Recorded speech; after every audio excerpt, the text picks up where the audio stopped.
I would like to welcome you all here today. It's wonderful to see so many joining us and working with us to see what we're going to deliver today. As part of my cultural responsibilities, I would like to introduce Aunty Georgina Nicholson, a Wurundjeri elder, to provide us with a welcome to country today. Over to you, Aunt. Thank you, Jodie. Lovely introduction. Hello, everyone. My name is Georgina Nicholson, and I am a proud Wurundjeri Woi-wurrung woman. Wurundjeri being part of the Kulin Nation. The Kulin Nation consists of 5 clans, and they are Wurundjeri, Boonwurrung, Wathaurong, Tanarong, and Dja Dja Wurrung. Wurundjeri being all of Melbourne CBD and surrounding country, extending north to the Great Divide, east to Mount Baw, south to Mordialloc Creek, and west to the mouth of Werribee River. So I would like to acknowledge and pay my respect to our ancestors who walked and lived on this land as free spirits for millennia. I would also like to acknowledge any Aboriginal and Torres Strait Islander peoples who may be online with us today, and I pay my respects to you all and to your elders. So I would like to say thank you to your organisation for incorporating a very important ancient custom into your event today, a welcome to country. So I would like to acknowledge, in a nutshell, Melbourne University research team. I've been told they're amazing, and I think they are amazing. So I'm acknowledging all of you today.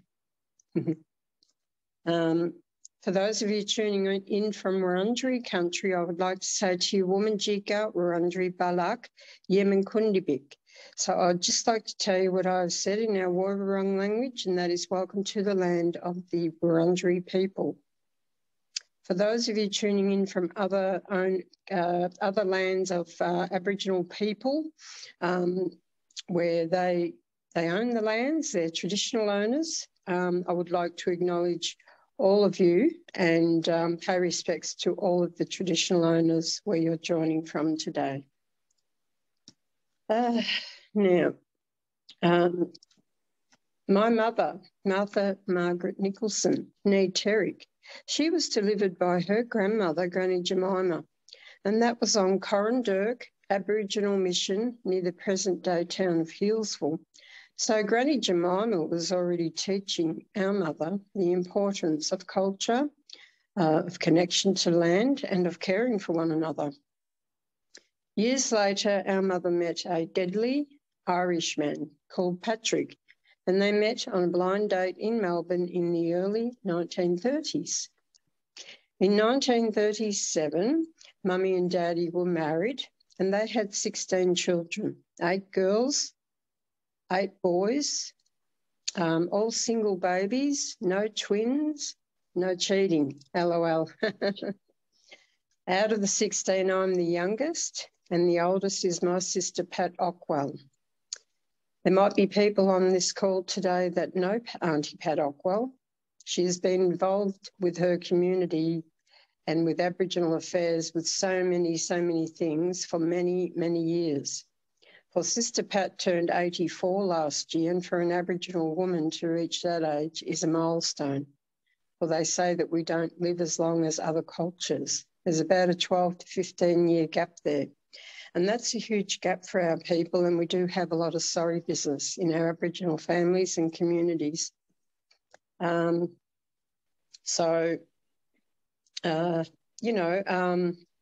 tradition being our Woi-wurrung language. It is part of our rich, deep heritage, and I like to say that our language has been sleeping and now we're waking it up. So some of the ways we do keep our culture alive is through performances, stories and songs. And I just think that it's important to learn the language. It is very hard at my age, but it feels more authentic to know the language, and it is more authentic, I think, to learn the language again. And I'm really looking forward to learning my language. I believe that we are the sovereign owners of Australia, the Aboriginal people, and there have been no treaties with us up to date, although Victoria is starting off their treaty process soon. So hopefully our future generations will benefit from that, because there's a lot of them. There has been, yes, we have never ceded our sovereignty, which is quite sad. And I think I might finish it there, because I think I'm going over time, but thank you everyone for hearing me today. Thank you for having this on your event today, the welcome. Please take care and stay safe, and have a great webinar today. Thank you.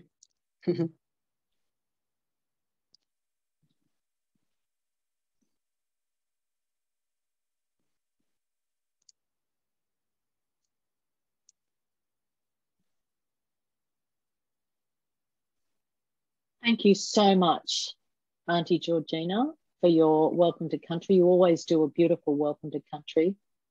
We know that all over Australia, First Nations people have the responsibility to caretake the land, the rivers, the waters, and the seas. Our animals are very important. Thank you. Our people and our children are very important. So thank you very much for your welcome to country. Thank you.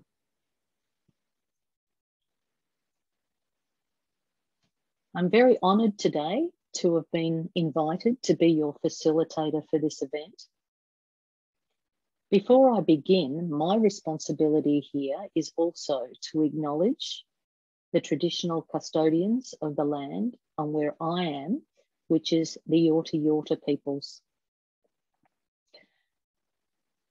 I live on this country and have done for the last 20 years, but my people are from Queensland.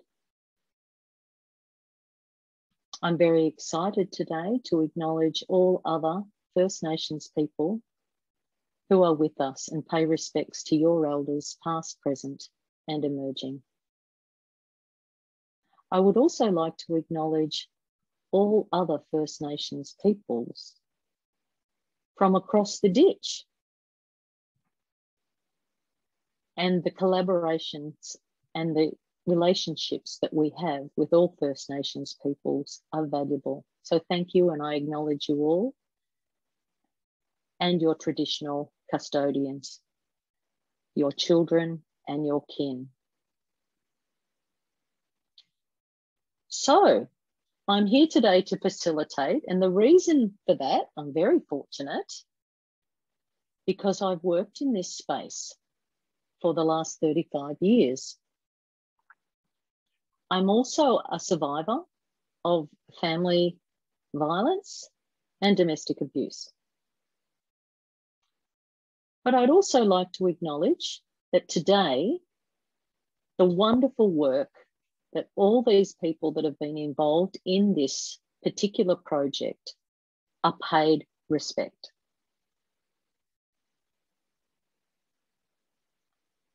With over 300 people registered today, I was a little bit nervous.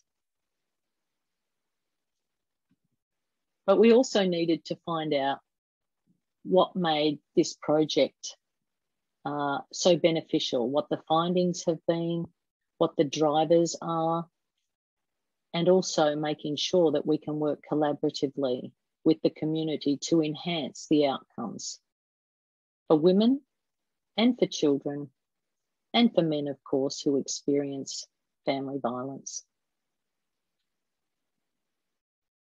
We have 4 different research forums, and that demonstrated what had been happening. We had Respect Victoria, which we're very grateful to, for the wonderful work that they do within the team, and make sure that this important work continues. And we're also hearing today what people have put together.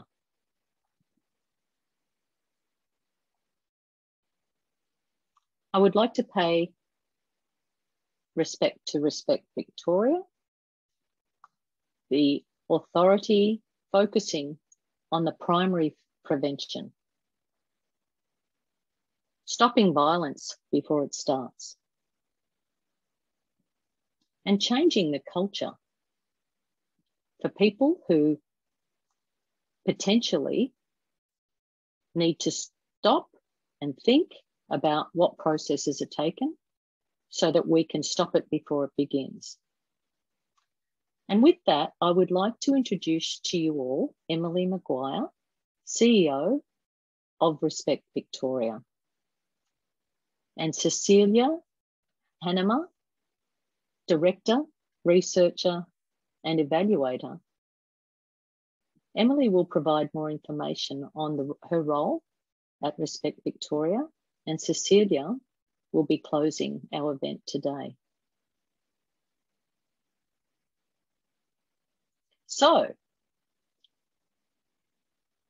I have a lot of notes and I've got a lot in front of me, but we need to make sure that we can now ask Emily to come and talk about Respect Victoria and the role and the wonderful work that you're doing day to day.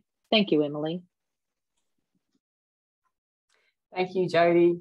A really warm welcome to everyone here with us on this webinar today, to hear from an amazing bunch of researchers and activists and specialists in preventing violence against women with a disability. I'd like to thank also Aunty Georgina for her really lovely and personal welcome to country. I know she's not on the call with us, but one of the things that I love about Aunty Georgina's welcome to countries is that you always get a bit of her personal history and her family history as part of her welcome and her acknowledgement. And I really loved the analogy she had about the language sleeping and being woken up. I would also like to acknowledge the traditional custodians of the lands on which we are all meeting today. I'm on the unceded lands of the Wurundjeri people of the Woy Wurrung language group. I would like to pay respects to elders, past, present, and those amazing emerging elders who are leading communities across Victoria and Australia.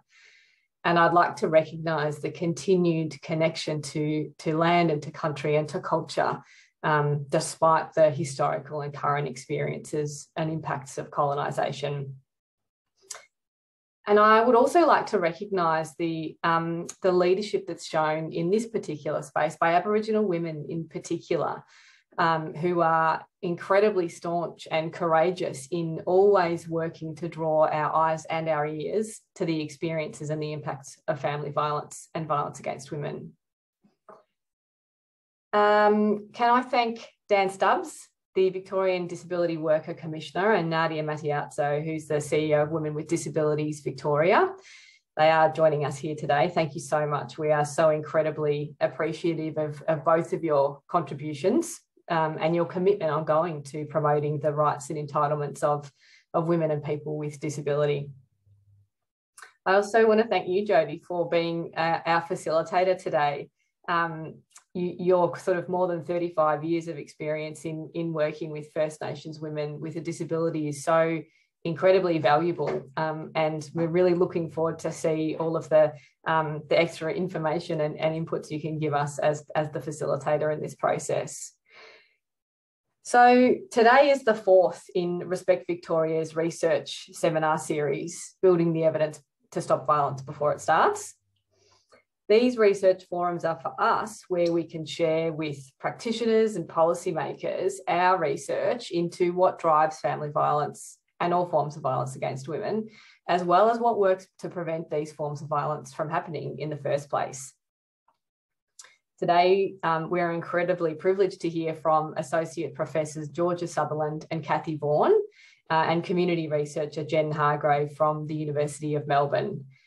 Georgina, Cathy and Jen will discuss their new research that was commissioned by Respect Victoria, which explores the nature and the extent of violence against women with a disability in Australia, and will look at what works to prevent this form of violence from happening in the first place. We'll then have an interactive Q&A session, and you can see some information in the chat guiding you to how to ask questions and how to offer reflections as we go along.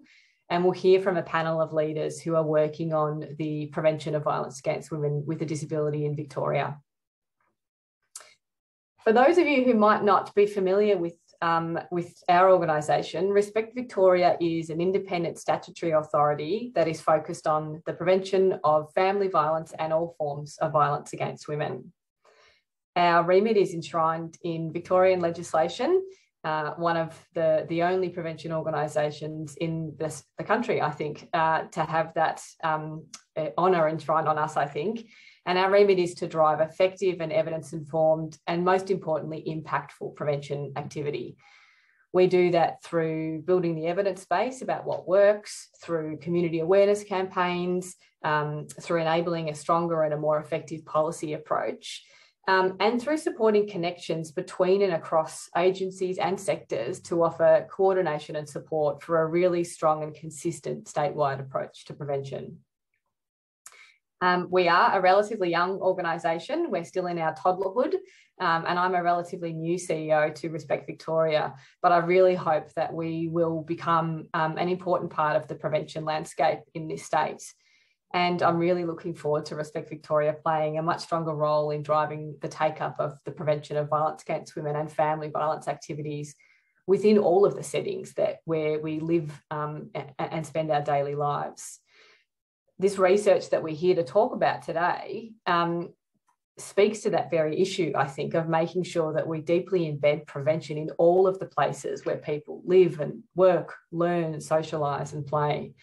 And as you'll hear through the panel discussion and the presentations, preventing violence against women with a disability will be one of the things that will enable that to happen properly, will be through a focus on disability services system, and in particular on understanding the really unique role that disability support workforce can play in addressing the drivers of violence against women with a disability. I think projects like this one that have got a really unique combination of expertise from practice, from academia and from lived experience at their heart often have got the most significant impact in identifying new areas for us to explore and offer ways to think about and provide unique solutions to things that we've been grappling with for many, many years in Australia and around the world. I am really excited to see how the fields, both the disability field and the violence against women field, take up and will use this research in the coming months. And I will watch and listen today with pleasure. Thank you all.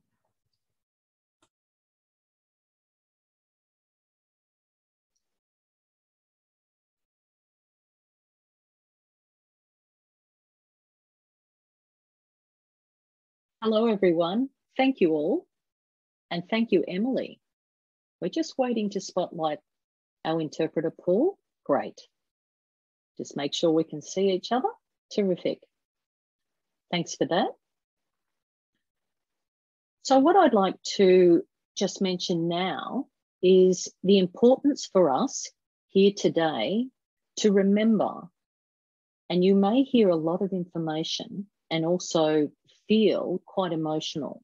So we want to make sure you're looking after yourselves and that you're okay. Respect Victoria, I have to say, has provided this opportunity for the university research to be done in small groups where this work has been unpacked. Disability, the health unit at Melbourne University, I know we're very excited to set this up so that this focus could be done on the work amongst disability and what was needed for women and people with disabilities who experience different social impacts. such as family violence, and unpacking what is necessary to support our community to overcome their experiences. So the research is really focused on the social, behavioural, environmental and contextual focus on health for people and families who are experiencing violence. Today, you'll be hearing from a panel, and I would like to introduce to you our Associate Professor, Georgina Sutherland. Georgina Sutherland, I'll call her GS for short, Associate Professor and Deputy Head of the Disability Health Unit. This is a centre for health equity, and it's situated at Melbourne University in the global health area. My experience working as an Indigenous woman with the global health team a few years ago has been wonderful. A lot of collaboration and people who are focusing on a number of different themes. So it's wonderful to see the work continue. Georgina also has experience with public health research and expertise in evaluating women's health. Public law, which is interesting to see, public health law, and also Georgina is currently looking at understanding the complex interplay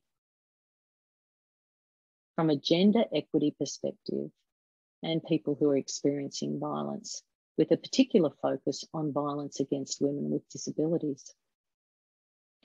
I'd like to now welcome Georgina Sutherland.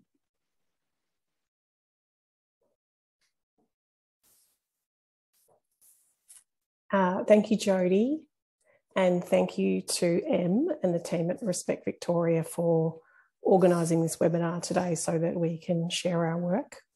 I'd also like to thank Aunty Georgina for that, for welcoming us to country. I'm joining you today from Melbourne, and I would like to acknowledge that I'm on the lands of the Wurundjeri people, and to pay my respects to elders past and present, and to any First Nations people who are joining the webinar today. I'm just going to now share my screen. This is the bit where hopefully the tech works. I think that's worked. Our plan today as a research team, so I'm here with Kathy and Jen as well, and one of our project participants. Our plan is to very briefly share some of our findings. We don't have a lot of time, but we want to share some key learnings from the project. It had multiple components, and we have produced 2 major reports that are now available on the Respect Victoria website for anyone who wants to dig a bit more deeply into the work we did and into the findings. And we've also produced some dissemination materials that are available on the Respect Victoria website also. I'm going to start by outlining our evidence synthesis, which was the first phase of our project, sort of an evidence building phase. But before I do, I just want to sort of ground or contextualise our project. We worked with a really large team of people, so it was a project which lots of people input into. And I want to just take a moment to extend our thanks to all the people who contributed along the way to this project. And most particularly, I want to say thank you to the women with disability who worked with us on this project, for generously giving us their time, for sharing their stories, their expertise and their passion and their ideas for change. And I make this point particularly now, given very recent and powerful commentary about the need to ensure that when we ask women to contribute and to share their perspectives about violence, abuse and discrimination, sometimes painful stories, that we have an obligation to do something with that information, not for reports like these to just sit on the shelf. So I think that's one of the key points we would like to share with everyone today. There was a whole host of people that I'm not going to go into any great detail, but I did just want to make mention of Suzette Mitchell, who's from Respect Victoria, who's not here today, who was really instrumental in this project and provided a lot of expertise and advice for us. I also want to just briefly touch on the policy context, because this provides a really important platform for this work to be taken up and taken forward. And there's so much stuff happening, and a lot of this wasn't even publicly available when we were doing this project. Of course, there's the Disability Royal Commission that really signals violence, abuse, neglect and exploitation of people with disability as a sort of national issue or a national priority. We have two recent disability strategies, one at the Commonwealth and one at the state level. We have the second action plan under Free from Violence. Family Safety Victoria has just recently released their really important research agenda for over the next 3 years. We all know about the draft national plan, and of course also Changing the Landscape, really important piece of work from Our Watch and Women with Disabilities Victoria, and you'll see the synergies between these two projects as we go through. The evidence synthesis, or our sort of evidence building phase, involved two key components. The first component was an analysis of the most recent personal safety survey. The personal safety survey is administered by the ABS. We use those data to give us the most up-to-date population level statistics about the prevalence, nature and dynamics of violence against women with disability in Australia. And as we know, violence against women with disability in Australia is unacceptably high, with around 65% of women with disability reporting at least one incident of violence since the age of 15. And we know that rates of violence against young women, particularly against young women with disability and women with cognitive and psychosocial disability, is high. It's important to have these up-to-date population level data. And we know that we need to invest in better data, but that shouldn't be a barrier to action.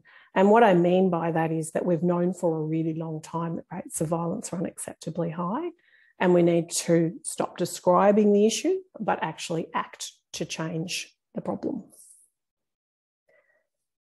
The second component of our evidence building phase was to consider what effective and promising practice looks like by reviewing the international academic literature and community research reports. We found an evidence base that was small, that had a variety of evaluated interventions, services and programs.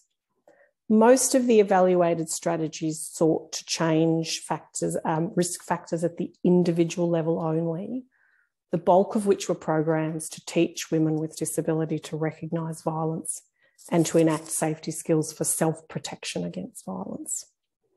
And while we don't wish to discredit these sorts of programs as unimportant, but we know on their own they're unlikely to result in significant and sustained reductions in violence.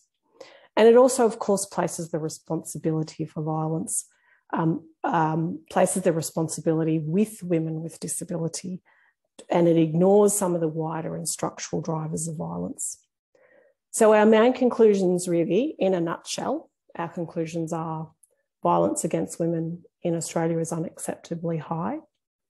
Most of the current investment is not primary prevention. It does not target the underlying drivers of violence against women with disability, meaning there is a disconnect between evidence and practice. I think I'm already over time, so I'm going to stop sharing my screen now, and I'm going to hand back to Jodie.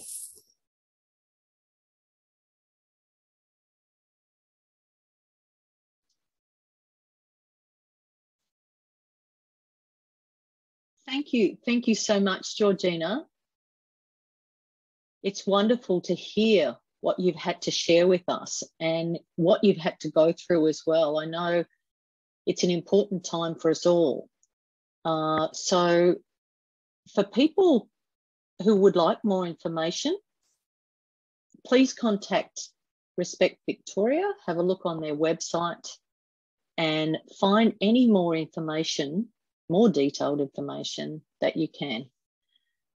Two women that I would like to now introduce to you are very special women who have been involved in a number of opportunities with me to do research throughout coronavirus and a variety of other working projects. Two wonderful women who volunteer their time and have helped with this project. First of all, I'd like to introduce to you Jen Hargraves. I know Jen and have known her for many years, many years. We've had wonderful working relationships together, and we're like-minded on the need to improve in terms of the needs of women with disabilities and accessibility to all levels of community and society. So Jen works with the research team, the community research with the University of Melbourne. I've got a list to describe her, but I think in the interest of time, I will now hand over and ask you to introduce yourself, Jen, and then also I'll also introduce Kathy Vaughan, who will also be speaking to you, who is also an associate professor at the University of Melbourne. So both will be talking to you about the project, and I think I would like to, in the interest of time, you don't want to hear from me, but let them both present to you all. I know that this will be very interesting. Over to you both. Thank you, Jen and Kathy. Thanks so much, Jodie, and thank you for all the work you do in this area yourself. I'll start and then hand over to Kathy. So as we've mentioned, a large component of this project was based around workshops with a co-design group of women with disabilities. The women brought extensive experience to their work as co-designers. They'd spent many years giving thought to disability rights and gender equality through combinations in their lives of work and study and their personal experiences. The co-design approach that Kathy brought was ideal for a group of women with such rich knowledge. Kathy's approach is to ask a few thoughtful questions and leave room for co-designers to explore and to discuss. This was personally refreshing for me. This was an alternative to facilitation being about talking a lot and leaving only a tiny amount of space for co-designers to think or to talk. Now I'd like to take a quick step back from this project specifically and to look at things to keep in mind about co-design in general. And I've got 4 things to think about. The first one is that in our Victorian policy and service systems, we're seeing co-design become more embedded. But while we are embedding it, I'm not sure we're always doing so with purpose. At times, co-design is actually much more like consultation. Sometimes it does not lead to action. And sometimes it doesn't impact the actions that would have happened anyway if we hadn't have done co-design. The second thing is that co-design can give us ideas about how to solve problems from the most qualified to solve those problems, those who experience those problems firsthand.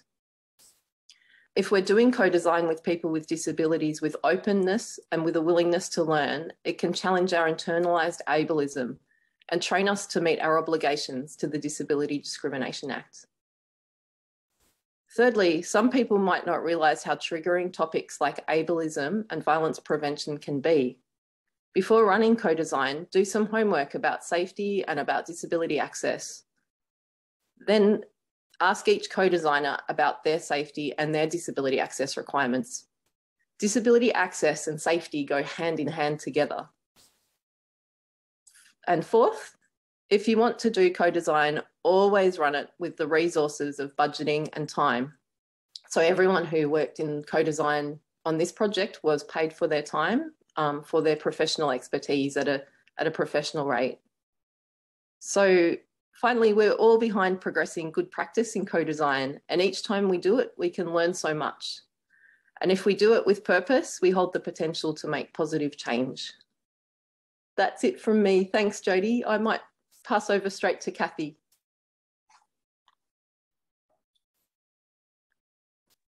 Thanks, Jen, and thanks, Jody, for the welcome earlier.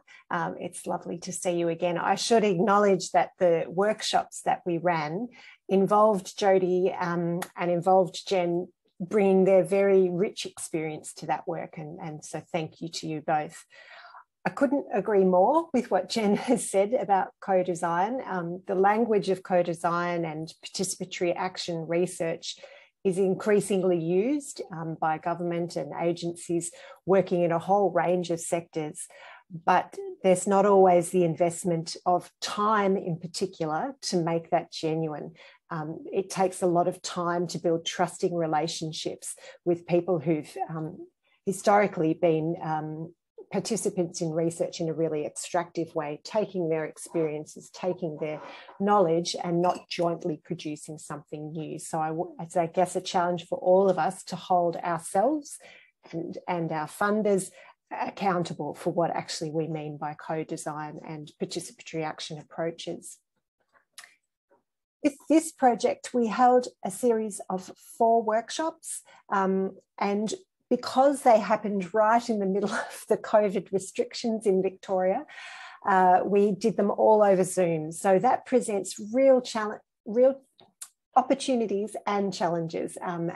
So there are lots of opportunities for participation of people in regional Victoria, which we saw in this project, people who find physically getting into face-to-face workshops difficult because of the inaccessible world that we live in and because of fatigue.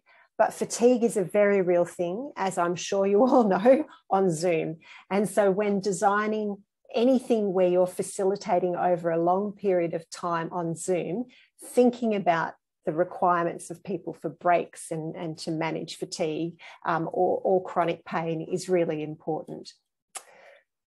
The 4 workshops we had were initially exploratory to try and draw on this group of women who between them had hundreds, literally hundreds of years of experience of advocacy, of working to create a world where there's reduction in violence against women and that women with disabilities can realise their rights to safety.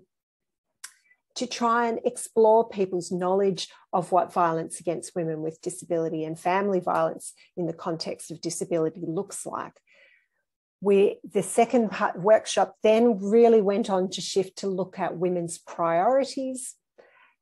The third workshop was again around reaching consensus on how we wanted to present those, or how the women wanted to present those priorities to policymakers and people in the sector. And then the 4th workshop that we had was a joint process with key policy and practice stakeholders, an opportunity for policymakers to listen and engage and to discuss with women with disability about what was going to be most feasible to take forward. As has been Georgina mentioned, there were 3 main priorities that came through around disability service settings, disability support workers and education settings, and a real call for action in trying to develop primary prevention initiatives in those settings. But in the interests of time, I'm going to stop there because we have a short video from one of our fantastic participants who couldn't be here today on the call, but has made a fabulous video explaining the priorities that the group came up with. Carleen, who was one of our highly experienced and fantastic participants, has research experience from working with Deakin and the University of Sydney, and has worked as a researcher co-facilitating interviews, doing research design and analysis. She was a founding member of Women with Disabilities Victoria and has been advocating for women with disabilities freedom from violence for decades. She lives 300 kilometres from Melbourne, and so for Carleen is a great example of where Zoom was a real opportunity to increase access and participation for people who might have otherwise found it difficult to come to a physical location. So it's been a real opportunity for Carleen to increase her being part of research projects because of the technology that makes that available. So I'm going to stop there, enough from me, and I'm going to hand over to the video with Carleen.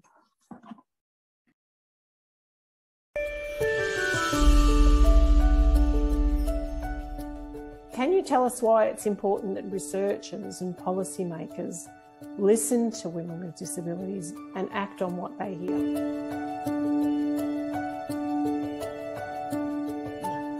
The members of our co-design group for professional and professional experience and knowledge. I have a knowledge of the history of Victoria's work to prevent violence.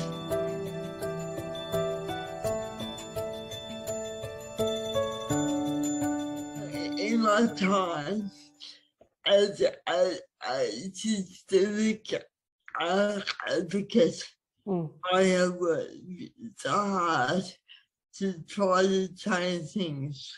Sometimes I wonder how much do we have to do?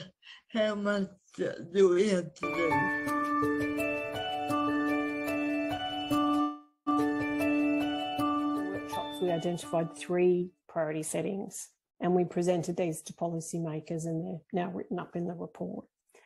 Those settings were the disability support services, the disability support workforce across various settings, and also in education. And I wondered, Carleen, whether you can tell us why the disability support workforce might be well placed to challenge the negative attitudes and assumptions about women with disability that underpin violence. Sure, thank you, Georgina. This was an area that I really felt needed work.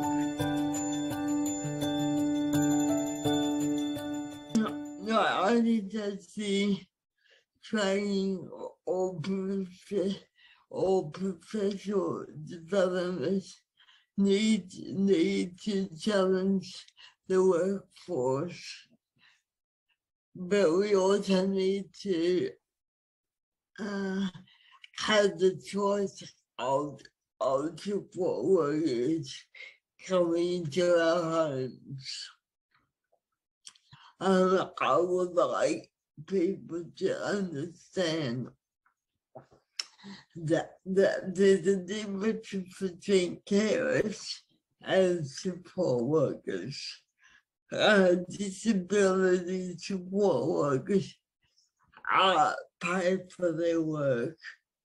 Carers aren't paid. Many people get those terms mixed up. In rural towns, the choices of support workers can be tiny. And you have the constant issues of small town gossip. When I talk to support workers, they are amazed to hear the prevalence of violence against WWD. So to me, the lack of awareness is huge.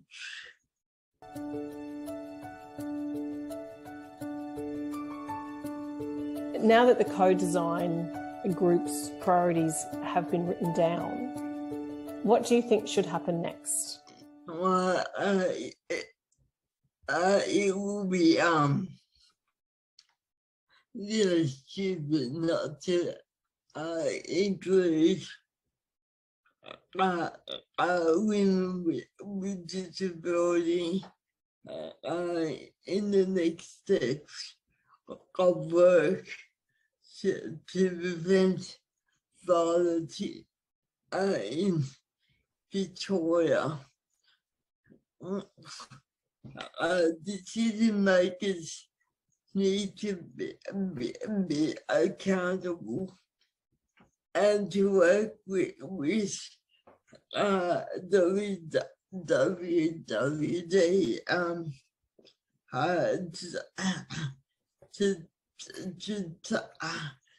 to take the action.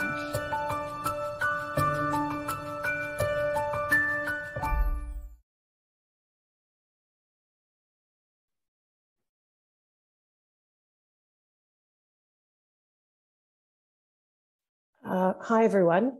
I think it's back to me again now.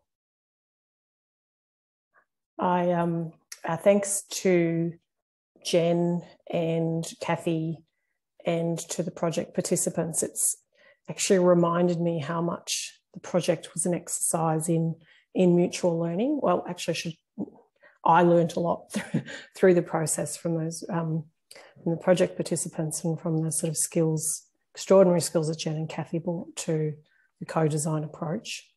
I'm going to share my screen again with everyone. And we heard a really strong message through the project about the potential role that the disability support workforce can play in supporting or in enabling safe, respectful, inclusive service provision that empowers women, that challenges negative stereotypes, fosters social inclusion and supports decision-making and independence. And our project, the Changing the Landscape and our project were happening sort of in parallel, and Changing the Landscape was publicly launched a couple of months ago, and when I looked through it, I could see how well they were really aligned, because you can see that the disability workforce across these essential actions and the way that they might be involved in essential actions to prevent violence in terms of challenging the normalisation and acceptance of violence, improving attitudes, promoting inclusion, independence, agency and participation. And that's not to say that that's easy or without its challenges. And that's what the next component of our project did. We did a policy scan, and stakeholder interviews were designed, and we did those to help us answer these particular questions about what are some of the challenges. And I'm sorry, that's quite a lot of text in there. But our key questions really were around what were the key policy and legal and regulatory frameworks for disability support workers in Victoria? How do those frameworks intersect with family violence policy and practices? What are the opportunities within the disability support workforce within those regulatory environments to embed primary prevention initiatives? And then what is the capacity of that workforce to support primary prevention? I'm going to start with our policy scan, and I sort of was I was a bit amused that this was a really large piece of work that I've reduced literally to 3 dot points in the interests of time. But the 3 key points I'm going to mention here are that while many of the frameworks do recognise and acknowledge the risk of family violence for people with disability, the gendered nature of violence and the heightened risk for women and girls with disability is rarely acknowledged. There are a lot of regulatory frameworks, safeguarding frameworks that sit within the NDIS, but at the time, they really fell far short of addressing the structural drivers and practices, sort of structural practices in the provision of care that enables violence. And at the time, at the state level, the Victorian Disability Abuse Prevention Strategy was the only one that had a specific set of actions to address the prevention of violence against women with disability. In terms of the stakeholder consultations or the interviews, those comprised of 10 interviews with key informants across the fields of safeguarding, regulation, registration, disability services and violence prevention. And from those interviews, we emerged sort of 4 key themes. The first was the potential for primary prevention in paid support relationships and the way in which quality supports and relationships can facilitate the empowerment of women, their participation in the community and social inclusion. The nature and conditions of work under the current market model, and stakeholders that we spoke to raised issues around the low status or the undervaluing of care and support work sort of at a society level, but also at an individual level, the conditions of work, including low pay, precarious employment, and minimal opportunities for career development, upskilling, and its potential to impact on the ability to develop ongoing and positive relationships with clients and with other service workers. The third theme was we called cultures of disrespect, and this included the culture and normalisation of disrespect towards disability support workers, noting here that gender inequality, racism and discrimination are intersecting factors for women with disability, often as well as those who are employed to do support work. And the final theme was the role of training within the broader system of change. So while there's really broad acknowledgement about the need for training, it was a very strong message that training alone was not going to be effective or sufficient for shifting towards safe, positive and respectful support relationships. Because I'm absolutely sure I'm running out of time, I'm just going to talk about the final part of our project was thinking about next steps, some guiding statements about what we might do with this research going forward.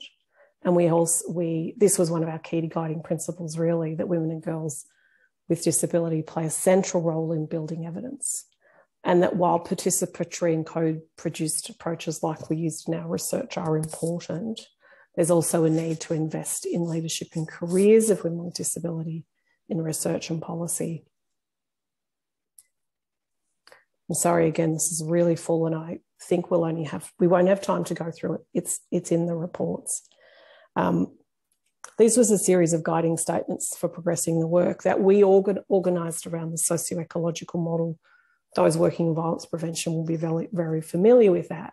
And it really builds on evidence about the need for mutually enforcing strategies to bring about really important social change. I'll leave that there again. I'll stop sharing my screen and I will again hand back to Jackie. Thanks, everyone.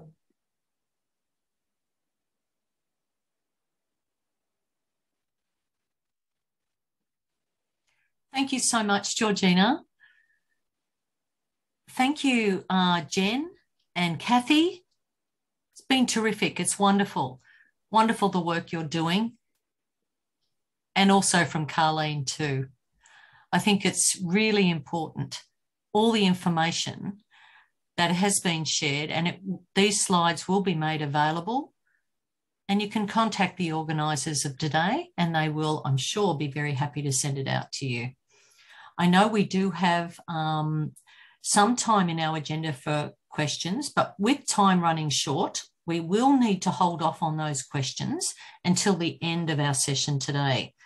So some of the answers to the questions you're typing in the Q&A section, you'll see some answers. And thank you for people who are answering those questions while we're running the session today. I think it's really important that we have an introduction of our panel today. I have to say that we have some stars amongst us who are just amazing. On our panel, we have Commissioner Dan Stubbs. We have the CEO of Women with Disabilities Victoria, Nadia Matiaso, and we also have Senior Policy Advisor with Women with Disabilities at our watch, Melissa O'Reilly. I would like to thank you, panellists, for joining us today. I will just briefly introduce you, but I think the information and your knowledge and experience that you're going to share with us today is much more important than going through your bios. I think you have very extensive bios that we can share with people today for those who would like to read through them at a later stage. But to start our conversation with our panel, just to remind you, there are 5 minutes per panel member, and we will be a little strict with time. I'm sure that you're the same as me. Everybody's very excited and wanting to chat and have a yarn just like I do. But without any further ado, I would like to make sure that our panel have the opportunity to speak and some time for questions at the end. So first of all, I'd like to hand over the floor to our Commissioner, Dan Stubbs. Thanks so much, Jodie. And thank you to all the organisers for allowing me to be part of this on a stage with really a bunch of pretty impressive women who I hold in extremely high regard, and on a topic that I'm quite passionate about. As a man with disability, I recognise my privilege in this virtual room as a white man, and I just want to, I guess, make the acknowledgement that, you know, men are the problem, and there's a lot of work to do by men in this space. The Victorian Disability Worker Commission regulates all disability workers right across Victoria, no matter how they're funded, whether it be NDIS funding or other funding. There's around 100,000 disability workers in Victoria who we regulate. We do that by taking complaints. We take those complaints from anybody. We receive notifications from other workers or from organisations who employ them. Those notifications are about conduct that put people with disability at risk of harm. We also have a voluntary registration scheme, which we manage with the Disability Worker Registration Board of Victoria, which is chaired by Melanie Eagle, who's a former chair of Respect Victoria.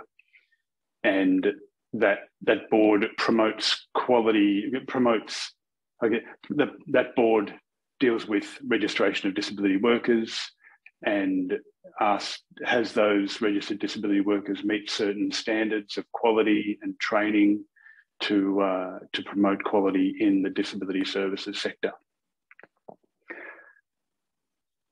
I'm really pleased to welcome this report, the report No More Excuses.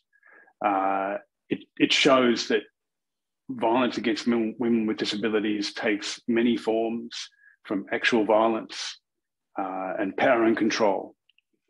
And disability workers can be the perpetrators of that violence, very small minority, but they can be.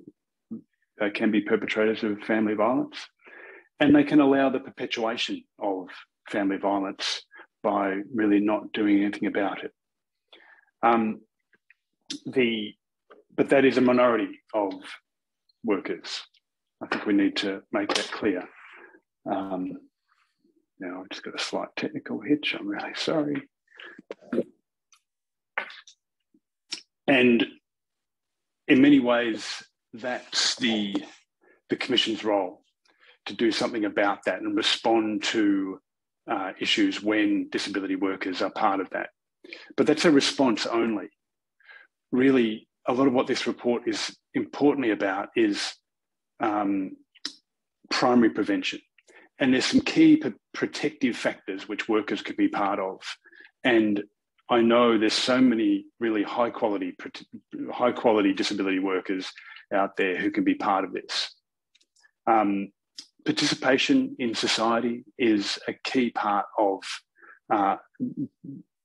making sure that people are okay. Women with disabilities who are isolated and not participating, not included in society, do not have relationships or friendships or acquaintances outside of the workers who assist them, are more at risk. Or if they've only got one relationship and, you know, and otherwise not participating, that's a massive risk factor. And so we see good workers strengthening and assisting women with disabilities to be part of society in whatever way that looks for women with disabilities. And that can involve a whole range of things, whether it be education or work or participating in society in so many ways. It might, for some people, might mean joining a club or church or a whole range of things. I also think that great disability workers can assist to reduce the poor perceptions of women with disabilities and their agency. The Family Violence Royal Commission noted that women with disabilities are often seen as incompetent and inherently vulnerable. And these things create massive barriers to reporting or confronting family violence, as I'm sure you'd be aware. And often women with disabilities are seen as not being credible witnesses in their own matters. And it also sees a certain tolerance of violence against women with disabilities. There's a reluctance to recognise violence against women with disabilities and believe that the abuse occurred. All this was backed up by the Change in the Landscape research, which I commend as another great report. The No More Excuses report recognises the worker role in primary prevention, and it calls on us, the Disability Worker Commission and the Disability Worker Registration Board, to look at things like training and continuing professional development for workers, to assist workers to understand violence and all of its complexities, including the power and control elements.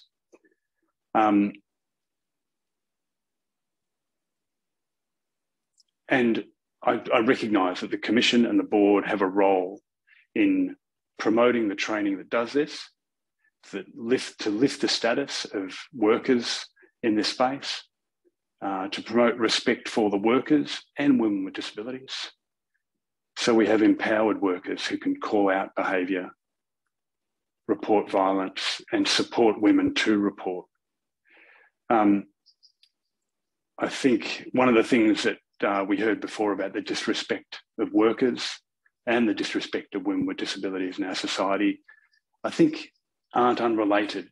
And I think all of us have a role, including the Commission and the Registration Board, have a role in really working on how workers are respected and understood as professionals providing assistance. I commend this excellent report to all of you. I look forward to taking it back to the Commission and the Registration Board to look at our role in helping to take future steps in it. And I really also just want to acknowledge the extraordinary leadership that we are lucky to have in Victoria for women with disabilities. Obviously, Women with Disabilities Victoria, the organisation, who I hold enormous respect for, but all the other women with disabilities who participated in this, I'm extremely grateful for. Thank you, everybody, and thanks, Jodie.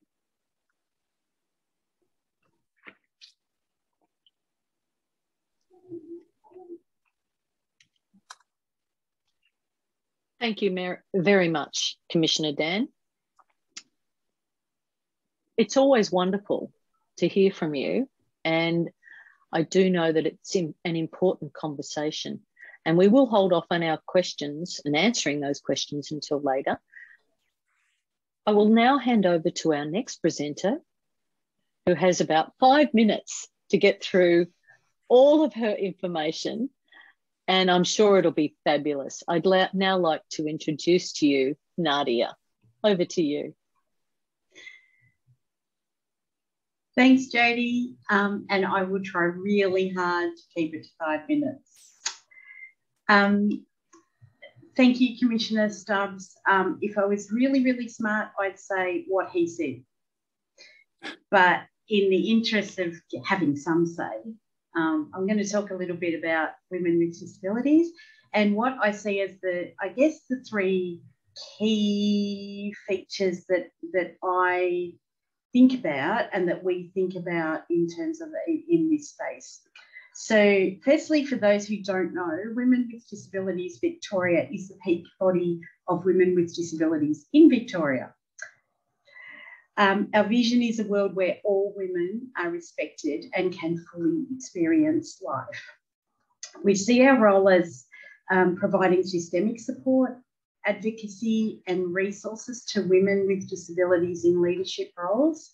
We see our role as working with community services and organisations to ensure they are inclusive of women with disabilities. We work to ensure that services for people with disabilities consider a gender perspective that is are responsive to women with disabilities. We work with in partnerships with other disability and women's organisations.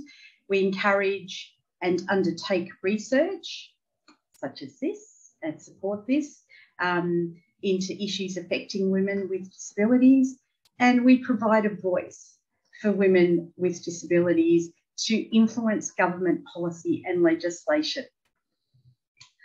My 3 quick points in the interest of time. I cannot reiterate the importance of primary prevention and how work in this space can reduce the demand on the response sector.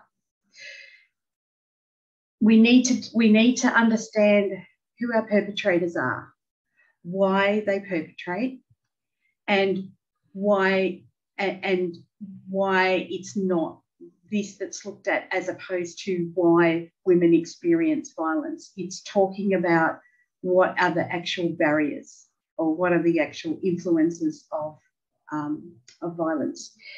It's important for respectful relationships to be discussed in school settings.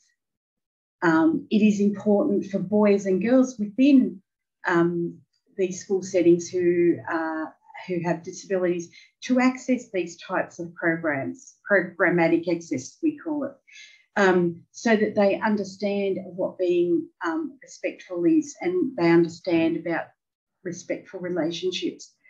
Also, if programs like the ones I'm talking about are open to parents, they should also be accessible to parents with disabilities as well. And also, I guess, where support workers come into play, you know, maybe it's important for support workers to be also able to access these programs to support the people that they're working with. Co-design, and we've talked about co-design. It's been talked about a lot today, but co-design approach to this kind of work is really, really important. We heard from Carleen, in terms of the knowledge that she brings and brought to this research. It's invaluable, and it's the direct experience of women with disabilities which makes for good framework, makes for good practice as well. To borrow a well-known phrase from another sector, nothing about us without us.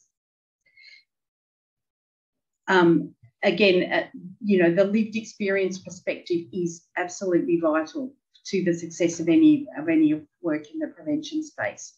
And finally, I kind of thought of a way to explain what I see as the key influences or the key components of the prevention space. And I kind of look at the social model of disability, which I hope we all will know about. It's about the barriers that society places in the way of people with disabilities. So I'm kind of looking at this work as the barriers that society places in the face of women with disabilities in terms of their experience of violence as a risk factor for them. I cannot reiterate how much this report will play a role in, I guess, community understanding of the issues that women experience, and I guess the needing for supporting and establishing frameworks and supports for cohorts like disability workers to be able to play a really key role in this space. I'm going to stop now because I could talk about this for weeks, months, years, but Jodie will be very unhappy. So thank you all for allowing me to speak, and back to you, Jodie.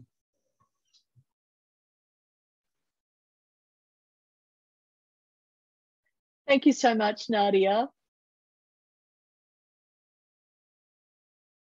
I'm always happy to hear what you have to say. Thank you so much for the information you've shared. I think it's really important for us, women with disabilities, to have a voice at the table. Now I'd like to hand over to Melissa. 5 minutes, Melissa, just a reminder. Thank you so much. Thank you, Jodie. Hi, everyone. I'm Melissa O'Reilly. I'm coming to you today from the lands of the Wurundjeri people of the Kulin Nation, and I would like to pay my respects to their elders, past and present, and extend those respects to all Aboriginal and Torres Strait Islander people who are here today.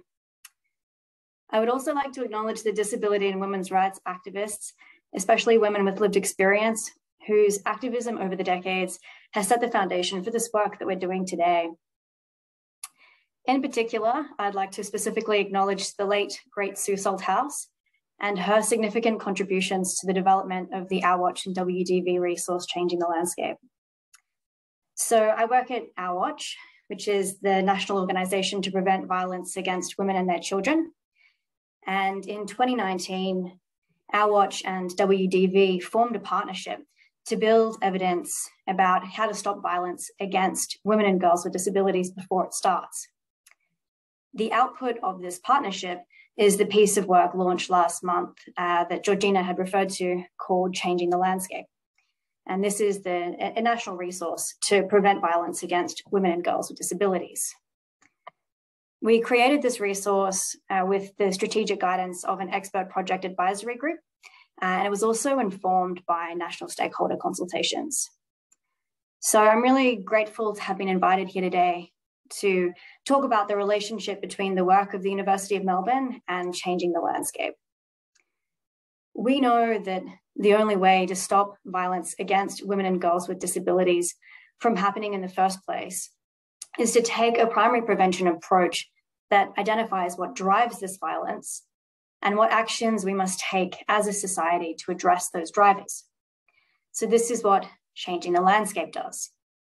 It shows how gender inequality and ableism, and in some cases other forms of oppression such as racism and homophobia and transphobia, can intersect and compound to drive these high rates of violence against women and girls with disabilities. Changing the Landscape tells us that to prevent this violence, we need to address gender inequality and ableism at all levels of society. This means, for instance, challenging ableist and sexist stereotypes, promoting the social inclusion of women with disabilities, and increasing women with disabilities' independence and control over decision-making. So we see this work by the University of Melbourne and Changing the Landscape as being mutually reinforcing and complementary pieces of work. While Changing the Landscape sets out the essential prevention actions that are needed across a really broad range of settings, the University of Melbourne has delved deeply into some of the specific settings for prevention action. And it was really great to see that these settings were prioritised by women with lived experience of disability. Changing the Landscape makes clear that to prevent this violence, we need action at all levels of society. And that requires multiple, long-term, mutually reinforcing strategies. And likewise, this work by the University of Melbourne confirms the need for action at multiple levels of society. In their consideration of the disability support workforce as a site for prevention action, they've identified that we must go beyond a sole focus on workforce training to look at the changes needed to systems and structures, organizational cultures and practices, also with consideration to the factors that might act as enablers or barriers to action, such as the structural and gendered inequalities that we see in the disability support workforce. Violence against women and girls with disabilities is preventable, and action to prevent this violence is urgently needed. This work by the University of Melbourne is a significant step towards the development of prevention interventions that will address the drivers of violence and help to stop this violence before it starts. So in closing, I would like to thank Respect Victoria and the University of Melbourne for having me here today. And I'd like to congratulate the University of Melbourne and the women who participated in this research project on this very important piece of work. Thank you.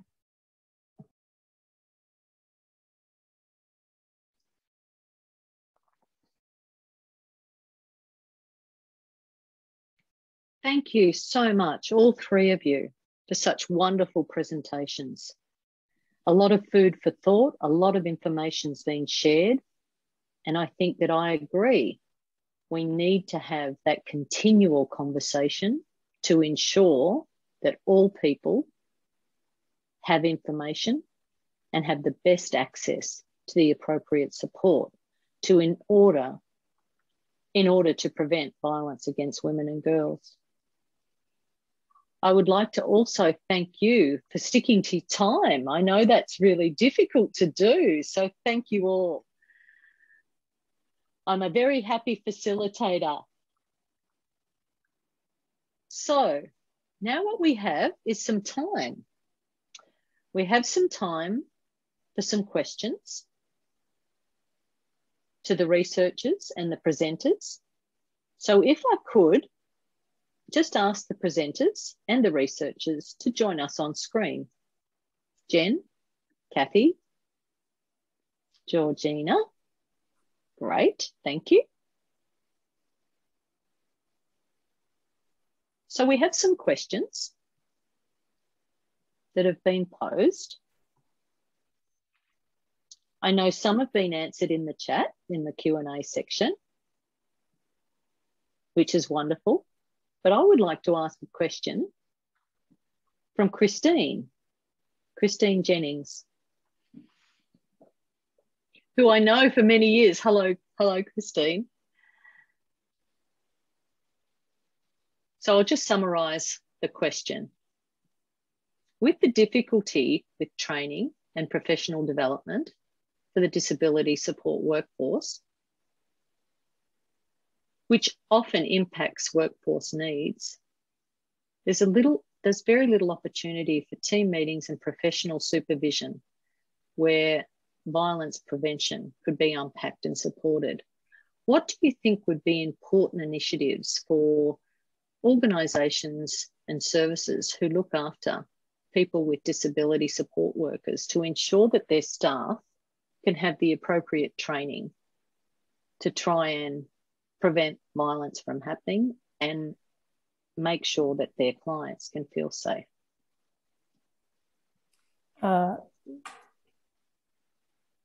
Georgina, would you like to answer that? Thanks, Jodie, for starting with the easy question. I will. I'll have a go though. And in many ways, actually, the question reflects what stakeholders did tell us during the consultation process. You know, that disability support workers often working on their own, sometimes with sort of no supervision, you know, no organising body, little connections with each other as well. So we did hear this as being one of the key challenges, not only around training, because of course that's not the only thing we were talking about with the stakeholders and the consultations, but were certainly raised when we talked about training, and there's the difficulties of how you embed training in a workforce that is quite, you know, is removed from organisational oversight and governance. So that question is very much reflective of what we heard of the challenges. In terms of what, I think there's the second part of the question there, Jodie, was about what organisations might be able to do. And I guess part of the key learnings from this project that we want to do, you know, sort of disseminate out is really connecting up the evidence on the drivers of violence against women with disability with practice. So often when we talk about this, and certainly evidence review revealed this, that there isn't a lot that is actually primary prevention in this space. So there tends to be more around early intervention and response, even though that absolutely needs work and needs investment alongside primary prevention. But I think what we would like to really reiterate here is the importance of thinking about what drives violence. So really looking upstream around what relationships look like, and what paid support relationships looks like, and the ways they might be able to impact on primary prevention. I'm going to just check with Jen. Sorry to be on the spot, Jen, whether there was something else that you might want to add there. That's well said, Georgina. Yeah, there's in prevention of violence against women, we talk about changing attitudes, and we know that training is one way to do that, but training isn't going to change the structures that allow violence to flourish. Yeah.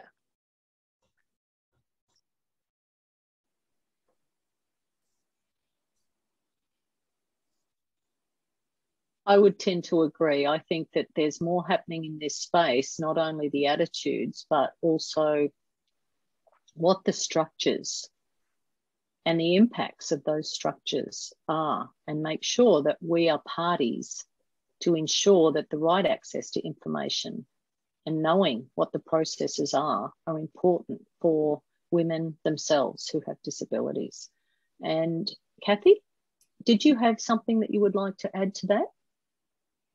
I think I agree with what Georgina and Jen has said. I think it's also about violence, making a more inclusive workforce, so that part of changing attitudes around disability and addressing ableism is ensuring that we have people with disability employed in all kinds of sectors, including in the violence response services, including in the violence prevention programming. I think that also would go a way to changing attitudes. And I just noticed in the chat there's a question about the role of local councils and how they can address or support the priority areas, and partly that can be around employment and recruitment practices, but it also could be about supporting training for, and there was another question about the unpaid workforce, supporting training for the unpaid workforce in local government areas. I think that would be a really valuable role for council, but I'm jumping ahead, so I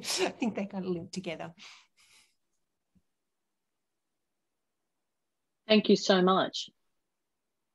I would like to ask Commissioner Dan Stubbs, with your work in the disability workforce space and what you've noticed with the regulations, what do you think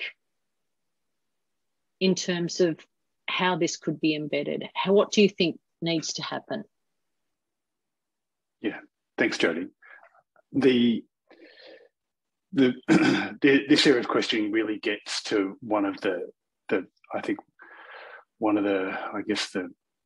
roots of the challenge for us all in this space, because for some this will be a resourcing problem about how we support workers, and there's different types of workers and different types of work going on.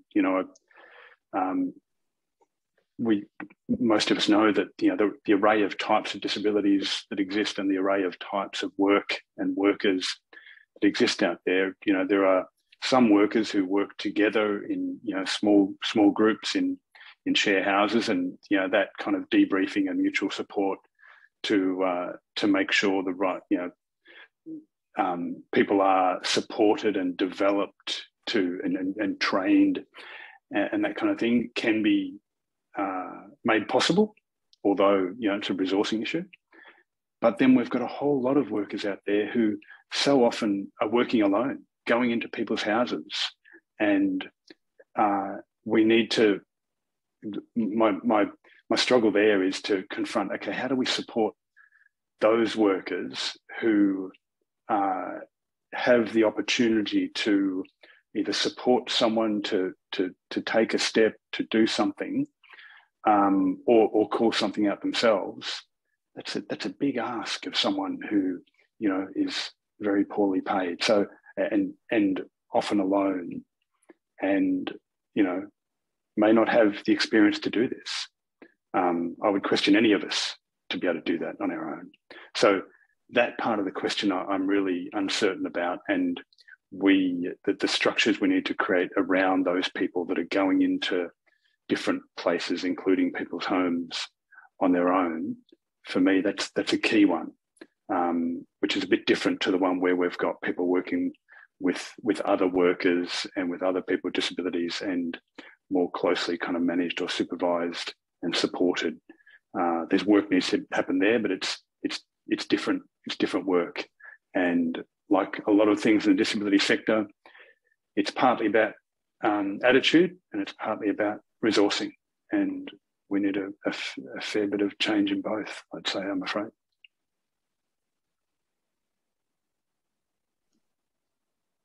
Thank you, Commissioner. I think that there's a lot more work that we need to unpack in terms of support workers and people who are working with women with disabilities, not just in a voluntary capacity or in the paid workforce, but we're looking at a variety of levels, a variety of settings. One last question for now, because we're coming to the end of our session today. The question is to researchers, what are some ways that PVAW workers can perhaps adopt and take on this research and embed it in their work? Yeah, a really great question. And I just want to just slightly loop back to the conversation, just following on from Dan and the conversation on the disability support workforce, and to say that, you know, this was a relatively short project on a reasonably small budget. In fact, a very small budget, but we were identifying priority settings for action in primary prevention that were where we worked with women with disabilities, and then we did some small pieces of work to look at what we might do within that setting. And of course, there was other settings as well, like education and disability service provision, that were we learnt from women with disability were important for action as well, that we didn't have any time to pursue and we would really like to. But in answering the question, it's just sort of the very start of the work, and I think there's a lot more that we can do, particularly in research and in the practice settings that can move this forward. Back to the question at hand, though, which is how PVAW workers can take up this work. I'm going to sort of repeat my answer from the last question a little bit, which is to think about how the drivers connect with practice. So, and I think that's what the work really contributes in terms of the way people can embed this research into their work. And I'm going to hand over to Kathy because she's always got something better to say than I did. Not true, Georgina. Well, I think there's a lot of opportunities out there for PVAW workers and PVAW initiatives to think about how they're inclusive of the disability sector.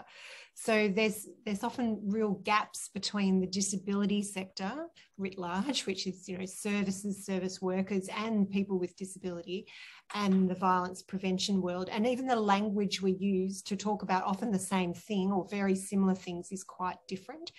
And so thinking about how, if you're developing a PVAW initiative, that could be inclusive of the disability sector in your area, or that you might actually specifically work with that sector to develop a dedicated project. I think that would be a really great opportunity for PVAW workers. Jen and Jody, I'm sure will have something to say on this too. Jen, do you want to start off? Yeah, just building on the layers of what you're saying, I think be also thinking about programmatic access. So when you're rolling out a violence prevention activity, be looking at how it is accessible and inclusive for people with disabilities. So even if it's a government ad campaign or a government consultation, or if it's a community-based event or program, what's happening to make sure that people with disabilities have access to it? Are people with disabilities experiences of your program being reflected in the evaluation? And are they being reflected in the budget? So people with disabilities might have costs to participate in your program. And are you going to support them to cover those costs so they can have equity of access? Jody. Well, I totally agree with all comments. I can't think of anything I would like to add. It's clearly stated, you know, access to not just access, but access to language, to spoken language interpreters, to sign language interpreters, to print, whatever is required, and making sure that that space is culturally safe for all participants. And I am very sorry that we've come to the time where I need to wrap up. Time has gone so quickly today. I've been engrossed all morning. Thank you all, our panel, our researchers. Thank you for your expertise and knowledge. It's been a brilliant session this morning for me, and I'm still learning regardless. This work I've been involved in for 35 years, but I'm still learning. So I think it's really important for all of us to remind ourselves to go softly, go gently with ourselves and the community, and at the same time, be pushing the agenda. Before I close, I would like to invite Cecilia Hemana from, oh, where are you, Cecilia? Can I see you? There you are. And Cecilia is going to wrap up and be our final presenter today. Over to you. Thank you, Jodie. And thank you for your expert facilitation today. I know we are just at our 11:30, so I'll be very quick, and thank everyone for indulging us this an additional few minutes. I do want to also thank our two fantastic Auslan interpreters, Julie Judd and Paul Houston, as well, and to thank Georgina Nicholson for a generous welcome to country, and for myself to also acknowledge the traditional owners of the lands from which we are all dialing in from. And for me, that is the Wurundjeri people, and pay my respects to elders past and present. I really want to thank our university partners, Melbourne University, with Jen, Kathy, and with Georgina. You know, this research is a culmination of 18 months of hard work, and the quality of that research, I think, really reflects that, not only their hard work, but also the process that they undertook, which was critically important, that they undertook meaningful, purposeful and strategic co-design with women with disability. This intentional participatory design places the power back into the hands of those affected by research, policies and programs, which is a necessary step to breaking down the dynamics of power, privilege and discrimination, which continue to drive violence against women with disability. So thank you, Melbourne Uni. I'd also really like to thank Carleen as well for your candid reflections on the research process, and to thank all project participants who were critical and central to this research. A big thank you to our panellists, to Commissioner Dan Stubbs, to Nadia Azo, sorry, Nadia, I think that's my accent again, playing in on your surname. Apologies for mispronouncing that. And to you, Melissa O'Reilly, to all three of you for your leadership and advocacy for women with disability, and for generously sharing your wealth of expertise with us today. Thank you. Finally, to Respect Victoria's staff, to Anne Stevens, who first started this project 18 months ago, to Dr. Suzette Mitchell, who took carriage of this project and saw it through to its conclusion, and to our research and communication teams, who I know are online. A massive thank you to you for pulling this event together behind the scenes and delivering it with the support of Happenings Australia. As all of you would know, running one of these events takes a lot of effort, coordination, and very tight deadlines. So thank you, teams. The discussions today have emphasised how important it is that we and others continue to build the evidence base for the prevention of violence against women with disability. It's also really critical that we don't reinvent the wheel. So for those of you who are commissioning, who are funding research, please use the great research that's already been produced, not only by this piece of work, but also the amazing work by Our Watch, Changing the Landscape, but also the other pieces of work that are out there. The research dollar is very tight. And so, you know, we ask that you leverage what's there and build on that evidence base rather than reinvent. I think our focus should be on primary research that's meaningful and that fills those knowledge gaps so that we really can try and stop violence before it starts. Finally, today's conversation has really reaffirmed for me the importance of flipping the script when we talk about violence prevention, moving our focus away from not only focusing on what women can do to protect themselves, which is of course an important element, but instead flipping that script and focusing also on the perpetrators of violence and the culture that allows this violence to occur in the first place, taking a community, societal, and whole of system lens to this issue is the only way that we can truly stop this violence before it starts. And finally, if after hearing today's research, if anyone requires support or help, there are some support numbers on our screen. And so for immediate help, please dial 000. And for other support, you can contact Safe Steps Support Services number, which is a specialist disability service, which is 1800 015 188. Again, I just want to thank everyone for attending today. We're delighted to see that so many people were able to join us, to all our panellists, our speakers, and also just a little plug to take some time to complete a 5-minute survey for us, just so your feedback is so important so that we can make sure these forums are going to be helpful to you and of value. I'll hand over to you, Jodie. Thank you.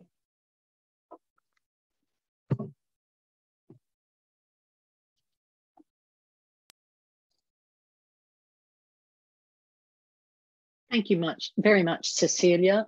I would also like to thank, just quickly, Respect Victoria for the amazing work they've been doing, and also to Melbourne University, the Disability Unit, and their help with unpacking the research and all the participants involved in the research.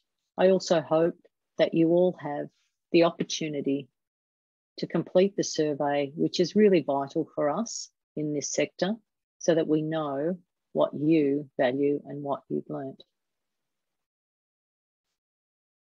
I'd like to thank all participants who have been watching today, and also those in the background, the people who have been helping me to understand how to navigate the Zoom with the cameras on and cameras off. I've been very appreciative, and thank you for allowing me to facilitate today. I'd also like to thank our interpreters. Without them, I would not have had access. So thank you all. Look after yourselves and have a good rest of the day. Thanks again.